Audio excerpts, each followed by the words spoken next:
છે કે જ્યારે આ પ્લેન ક્રેશ થયું ત્યારે અમારા સુધી, અમે કન્ફર્મ નથી કરી રહ્યા, પરંતુ સૂત્રો તરફથી વિગત એ છે કે બીજે મેડિકલની જે હોસ્ટેલ છે એના પર આ પ્લેન પડે છે. એના કારણે 20 વિદ્યાર્થીઓ, એ મેડિકલ 20 વિદ્યાર્થીઓ છે એ પણ મોતને ભેટ્યા છે એવી વિગતો છે.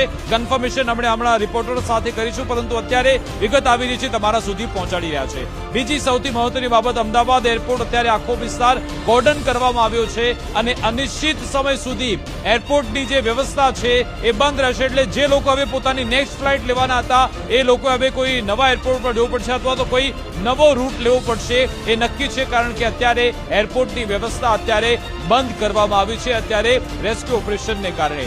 બીજી સૌથી મહત્વની બાબત એ કે હવે એક બાદ એક જે મંત્રીઓ છે અમદાવાદ આવવા રવાના થઈ ચૂક્યા છે. પ્રાથમિકતા એ છે કે લોકોને બચાવવામાં આવે, લોકોને તુરંત સારવાર મળે, જે લોકોના જીવ બચ્યા છે, જે લોકોને ઈજા પહોંચી છે એમને તુરંત સારવાર મળી જાય. અને અહીંયા મોટા ભાગે જે સર્જરી કરવાની આવનાર છે એટલા માટે તુરંત તેમને સારવાર મળે એ માટે હોસ્પિટલમાં, સિવિલ હોસ્પિટલો કે પછી ખાનગી હોસ્પિટલ, એમના ડોક્ટરો પણ ખડે પગે રહેવું પડશે.